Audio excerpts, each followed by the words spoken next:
Welcome to County Report this week. I'm Lorna Virgili. Thank you for joining us. Coming up in the next half hour, the Montgomery County Executive Hispanic Gala gears up to grant 78 scholarships to students in need from our community. An Olympian gold medalist visits one of our elementary schools. And later, Montgomery College hosts a soccer tournament at the SoccerPlex in Boys. But first, the number of residents who are dying from heroin overdose is on the rise. A recent poll found out that 3 in 10 Marylanders have a close friend or family member who is addicted to opiates. International Overdose Awareness Day was recognized here in Montgomery County. Susan Kennedy was there. The ceremony of remembrance was hosted by Montgomery County families who have lost loved ones due to a drug overdose. SOUL, or Surviving Our Ultimate Loss, was co-founded by Montgomery County Judge Mary Elsa Bernard, who lost her daughter Kate to an overdose at the age of 27. For my daughter Kate, she had been in recovery for 9 months, and for her it just took one night. She relapsed, and her first and only overdose killed her. The candlelight vigil drew dozens of residents there to acknowledge the grief of families and friends who have experienced death or injury as the result of a drug overdose. The members of SOUL organized the event not only to raise awareness, but also to help break the stigma associated with this disease. Despite their differences, all of our children shared a common struggle in that our society made it very difficult for them to even admit that they had a problem. And when they did finally acknowledge that they had a problem, for them to seek appropriate help. Councilmember Mark Elrich chairs the council's Public Safety Committee. He says how society treats addiction needs to be rethought. Our attitude toward mental health treatment in this state is pathetic, and then it falls on the county. We don't have the beds, so our mental health facility is a jail.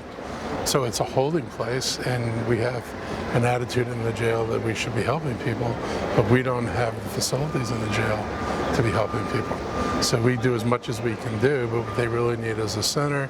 They need beds. They need more than the beds at Avery Road. Avery's, not the only one. There's not room in the hospitals for overdoses. There's just not room. Despite the devastation addiction causes families, those present heard a message of hope from a former heroin addict who found a way out of her cycle of destructive behavior through the Montgomery County Drug Court program. I'm entirely grateful for the people who were there to wake me up each of those times, that threw me in those ice baths, that were standing over me, slapping me awake, because without them, I wouldn't be here. And I'm truly grateful for the opportunity to be able to, empower people and give hope that if you haven't lost your loved one, that it doesn't have to happen. Thank you very much for letting me share. In Rockville, I'm Susan Kennedy for County Report This Week. If you know someone who is addicted to heroin or other drugs, there is help here in Montgomery County.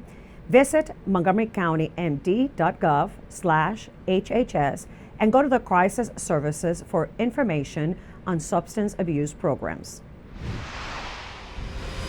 Ride-On's free fare program for seniors and persons with disabilities has expanded to include Saturdays from 9:30 a.m. to 3 p.m. Those with a valid ID can ride free on weekdays during the same hours. Fares are half price at all other times. To access free or half-price fares, people age 65 and up must show either their Medicare card and photo ID or their Senior Smart Trip card. Senior Smart Trip cards are available at any Montgomery County library for $2 with a valid photo ID and proof of age. People with disabilities who are under age 65 can access free or half-price ride-on fares by using a valid Metro Disability ID card. Get ride-on schedules at rideonbus.com or by calling 311. It is not too late to get tickets. 78 students from our diverse community will be the recipients of the 2016 Montgomery County Executive Hispanic Gala Scholarship, to be held at the Fillmore Silver Spring on September 22nd. Each awardee receives a $2,000 scholarship to support his or her higher education in colleges and universities throughout the state of Maryland. The gala is a celebration of the academic achievement of the 78 scholars, and it brings together individuals and organizations who support them. If you want to attend Maryland's premier and largest Hispanic event, visit montgomeryhispanicgala.org to purchase tickets. The Maryland Public Service Commission held a public hearing this week in Rockville on a request by PEPCO to raise rates. My MC Media's Sonia Burke reports.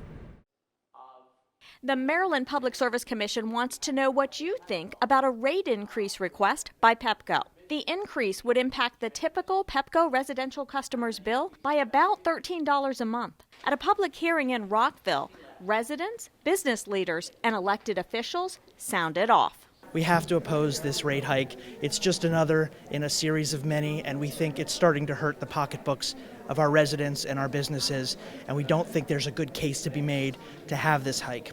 The rate increase would amount to about $152 per year on average for a resident, and we think that's just not sustainable.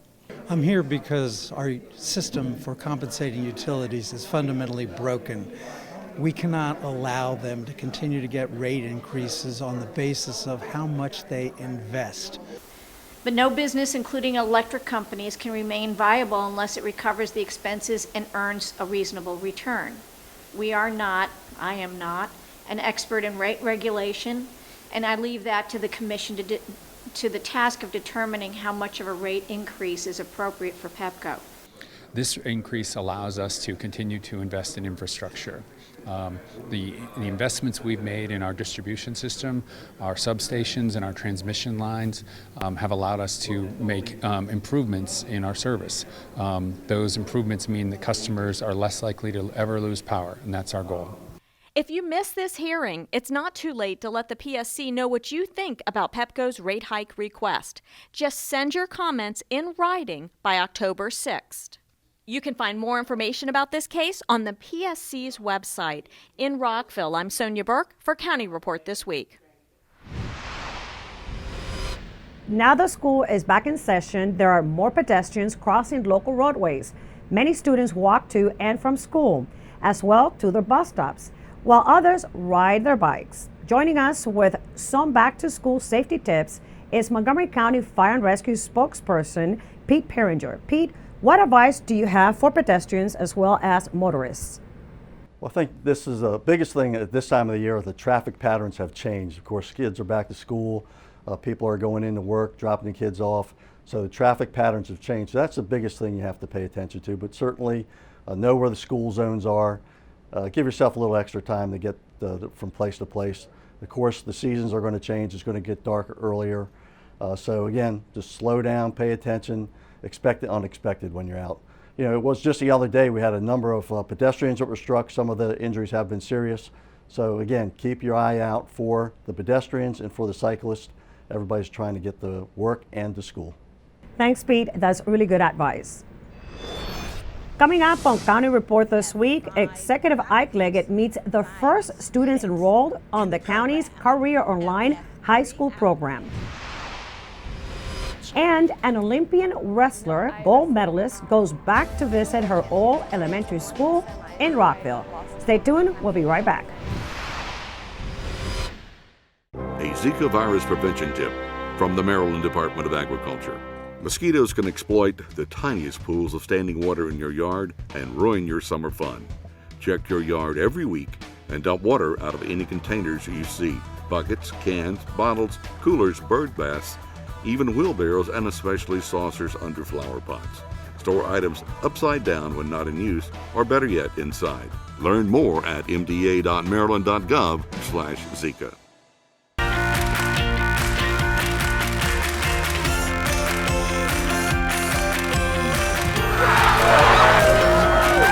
Get to MC and we'll get you going.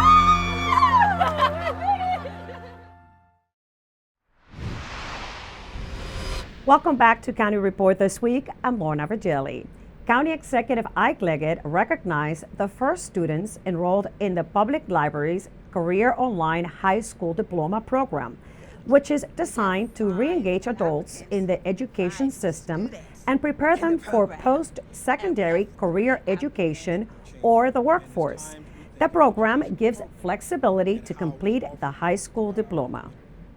I'm pleased that Montgomery County's library system is the first, the first in Maryland, and I know that we will not be the last to offer this type of program to hardworking people with the opportunity to earn their diploma, but also to certify them in special areas to study those in high-demand jobs in our fields throughout our community. Well, I'm married first off, and I have a job, so going to a regular school, it's not a possibility for me. This, I can wake up at 3 in the morning and say, oh, I can't go back to sleep, and school is right there. All I have to do is open my laptop, and I'm in school. So it works around my schedule. I don't have to work around its schedule. Currently, more than 60,000 adults over the age of 25 in Montgomery County lack a high school degree or equivalent. There are 5 candidates officially enrolled in the program, and there is space available for 15 more students.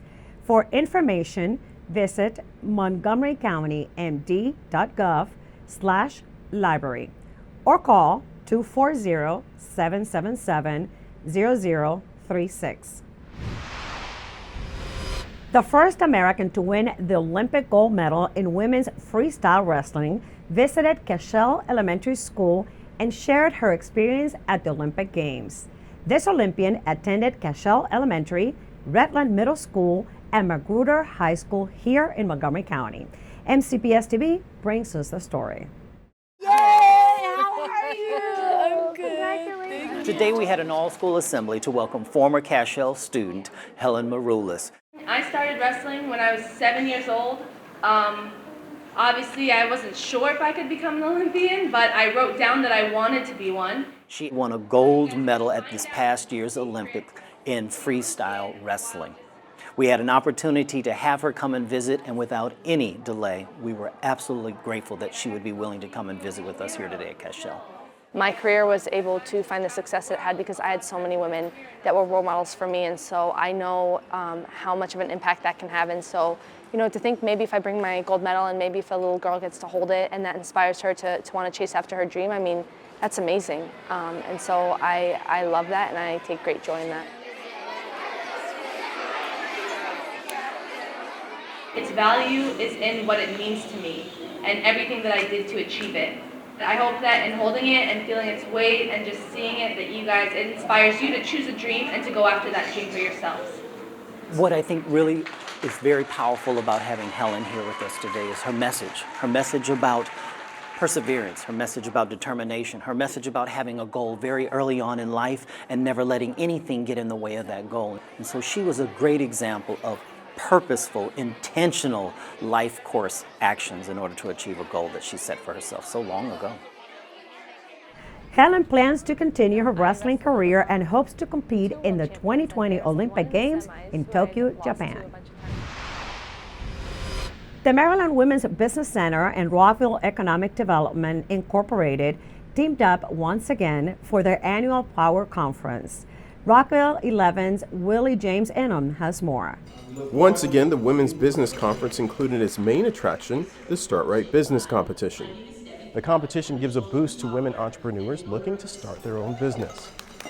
So the Start Right Business Plan competition is open to young businesses who have been in business 3 years or less, are at least 51% women-owned, and are located somewhere in the state of Maryland.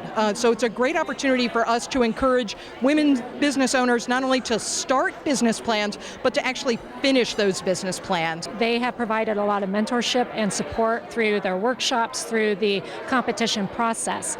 And I feel much more confident as a woman entrepreneur to be able to move forward with my business plan. One of the success stories we have is our business plan intensive, and I say that because it really is a preparatory course for those that are looking to participate in the Start Right Business Plan competition, because for 6 weeks they have an opportunity to work with a trainer, counselor, learn what they need to do to put their business plan together to give them a fairer shot when they're going and presenting in front of a host of judges.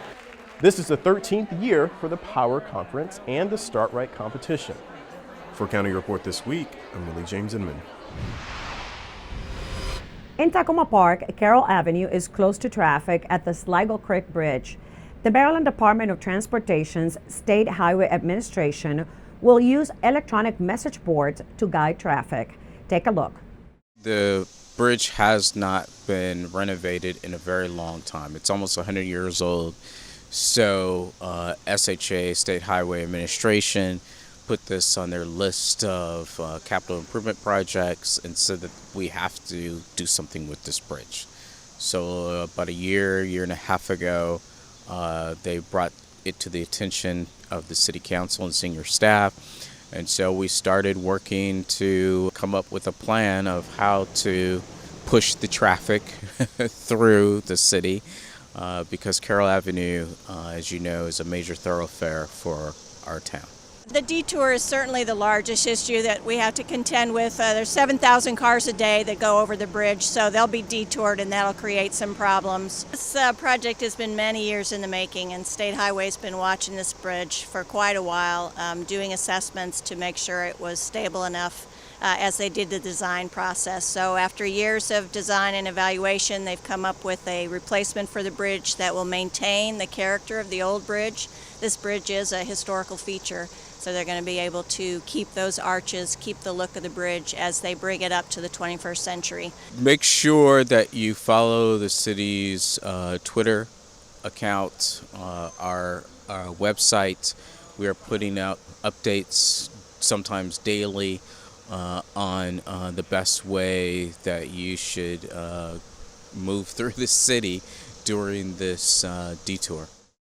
The road is expected to reopen by July 2017.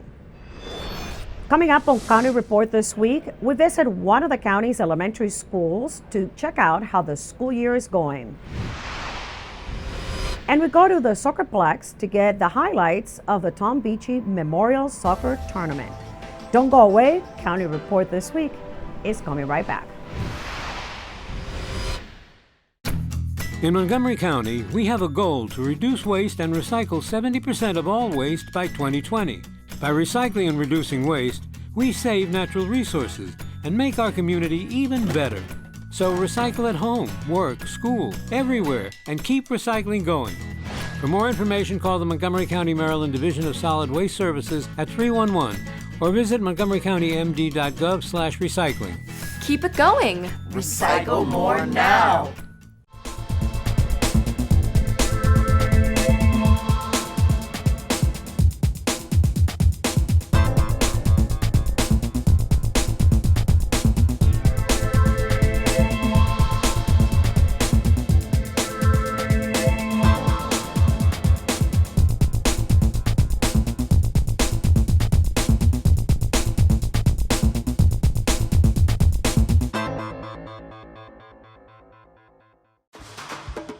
Join us for the World of Montgomery Festival at Montgomery College, featuring a rich cultural experience for the entire family with live music, food, crafts, and cultural performances celebrating our county's diverse ethnicities. This free event is hosted by the Kid Museum, Montgomery County, Montgomery College, and the Fun for Montgomery, and takes place on Sunday, October the 16th from noon to 4 p.m. at Montgomery College Rockville campus.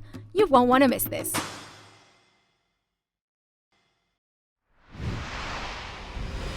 Welcome back to County Report this week. I'm Lorna Virgili. Students at Maryvale Elementary School in Rockville are back in their classrooms.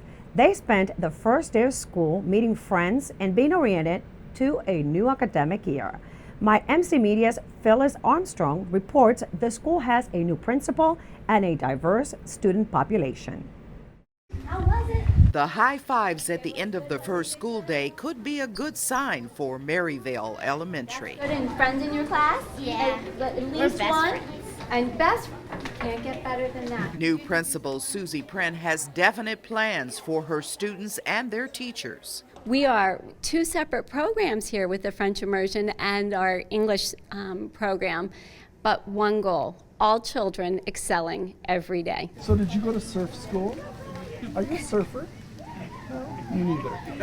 The principal's priorities include meeting one of Superintendent Jack Smith's top goals. But it's a very strong, very good school system, and we need to raise all of the children to those highest levels of achievement. And if we do that, we will be a highly successful school system for every child. The teachers are amazing, so we're looking for a happy start, great education. Can you tell me about your first day at school?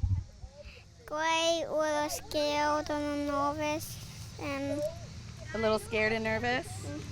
Dawn Kling's children missed her when their day started, but they expect school to get better. Since we're in third grade, we're going to use Chromebooks, and I think that's going to be really fun. The school in Rockville is one of the most diverse in the county, with 76% of the students either Hispanic, African American, Asian, or biracial. About half of the 650 children enrolled are in the French immersion program. Bonjour, je m'appelle Danielle Amedjite. Well, this is a blessing because we come from a French-speaking country, and we want him not to lose the French. Oh, how was your first day of school? It was amazing. I met my old friends from third grade. It's our first day and first child going to school and going to Maryville, which is French immersion. So we're excited for her to learn a second language. She was very excited this morning. She was up as soon as I woke her up and got dressed. The Gormleys are also pleased with the French classes. We do have high expectations for the boys. We want them to do well. We've been very pleased. Top-notch teachers all the way. What did you do? Well, we wrote a lot of stuff about ourselves. Was there anything you're looking forward to doing this school year? Not really. Not so for many of the students and parents heading home with great expectations for the year ahead. Phyllis Armstrong in Rockville for County Report This Week. Montgomery College assembled a field filled with 5 top 10 NJCAA teams during the Tom Beachy Memorial Soccer Tournament held at the SoccerPlex. MCTV's Michael Brown has the wrap-up. Day one action opened with the MC Raptors taking on third-ranked Camden County College. Camden grabbed a 1-0 lead in the first half on a header off a corner and led at the break. MC's Peter Salidas tied it early in the second half when he chipped one past the keeper. But Camden took the lead for good when Lucas Matos buried one for a 2-1 lead, and that held up for the win. In the second game of the day, the Nassau Lions, the defending national champions, defeated the PG Community College Owls on a late goal by Stephen Megaludis as the Lions escaped with a 1-0 win. On day two, the MC Raptors squared off against Nassau. After a scoreless first half, Nassau broke through when Oscar Barrios took a cross inside the 18 and knocked it into the corner of the net. Just 4 minutes later, Nassau iced it when Megaludis banged in a rebound to make it 2-0 Nassau, and that's how it ended. In the nightcap, Bunker Hill Community College and Camden County played to a 1-1 tie that not even 2 overtimes could settle. The final day of the tournament featured just one game as the MC Raptors took on Bunker Hill, and after losing the first 2 games of the tournament, MC came into this one really needing a win. MC struck first from the corner. Wesley Declet laid a beautiful ball in front of the goal, and Juan Daniel Velasquez outjumped everyone to head it in and put MC on top 1-0, and they carried that lead into the break. And then, with 15 minutes to go, Sebastian Soto's shot short hops the Bunker Hill keeper. He stops Devrin Perkins, but Jason Davila is there to send it into the back of the net and give MC a 2-goal lead. And the Raptors' defense made that stand up as MC picked up a well-earned and much-needed victory. For County Report This Week from the SoccerPlex in Boyd's, I'm Michael Brown. Family and friends recently came together at the Clarksburg High School football field for a memorial dedication ceremony in honor of Carrie Green, Jacob Dennis, Patrick Shiflett, and John DeRigi. Green, Dennis, and Shiflett tragically lost their lives in a car accident earlier this year. And DeRigi lost his life when he was struck by an Amtrak train last year. Our community has gotten together and loved each other and done many things. But the PTSA, the Booster Club, the Chamber of Commerce came up with the idea of placing a memorial rock on the stadium where the boys played. It's really important to us and important to the kids and really everyone in the community because, these young men were outstanding. We loved them. They loved us. These 4 boys are very special to us, and now they'll be with us through this rock throughout time. Coming up next on County Report this week, it is time to enroll for the Department of Recreation's fall programs. And we'll tell you about a rabies clinic. Stay with us. We'll return after this. Did you know there are more than 10,000 county government phone numbers? But there's only one number you need to remember for non-emergency calls, 311. MC 311 is Montgomery County government's online telephone information system. Need information? Have a problem or complaint? Trying to locate a county government facility? Call 311. The call center is open Monday through Friday, 7 a.m. to 7 p.m. The website is available 24 hours a day, 7 days a week.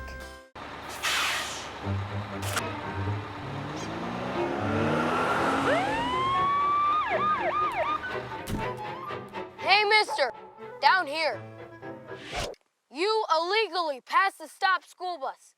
I'm placing you in timeout, and this timeout means big fines, plus you really could have hurt somebody. That's why school buses are being equipped with video cameras to help kids like me stay safe, so respect the bus. Welcome back to County Report this week. I'm Lorna Virgili. It is time to start thinking about fun fall programs. And for that, the county's Department of Recreation has opened registration for programs and classes. The county launched a recreation enrollment website where residents can open an account and register for classes and other programs. To begin using Active Montgomery, you must set up a new customer account at activemontgomery.org. You can find the fall guide online at montgomerycountymd.gov/rec or by calling 240-777-6840. Montgomery County's Office of Human Rights will host the 4th annual Friendship Picnic on Sunday, September 25th from 1 to 5 p.m. at Wheaton Regional Park. The event brings together diverse communities to share their cultures, traditions, and faith. Food, beverages, and entertainment for the entire family will be provided. We had James Stowe, the director of the Office of Human Rights, on CCM's Mosaic TV program, where he talked about the picnic. I think one of the things that we want to make sure happens as well is that the interface goes beyond 1 to 5. Right. That maybe you meet someone that Right. maybe you can now have dialogue with That's in the right. coming week or the That's coming right. month.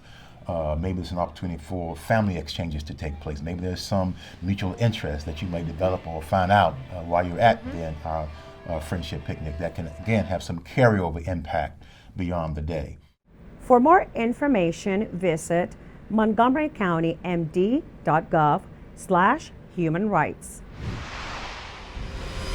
We want to remind county pet owners that all dogs and cats 4 months of age or older must have a current rabies vaccination and a county pet license. The Montgomery County Animal Services and Adoption Center will hold the last rabies vaccination clinic for the summer on September 18th. The vaccinations are free with the purchase of a Montgomery County pet license. The clinic will be held between the hours of 8 a.m. and 10:30 a.m. in Durwood. For more information, visit montgomerycountymd.gov/animal services. And with that, we close this edition of County Report this week. Remember to like us on Facebook and to join us again at this time every week for a look at what's going on inside Montgomery County. I'm Lorna Virgili, and thank you for joining us.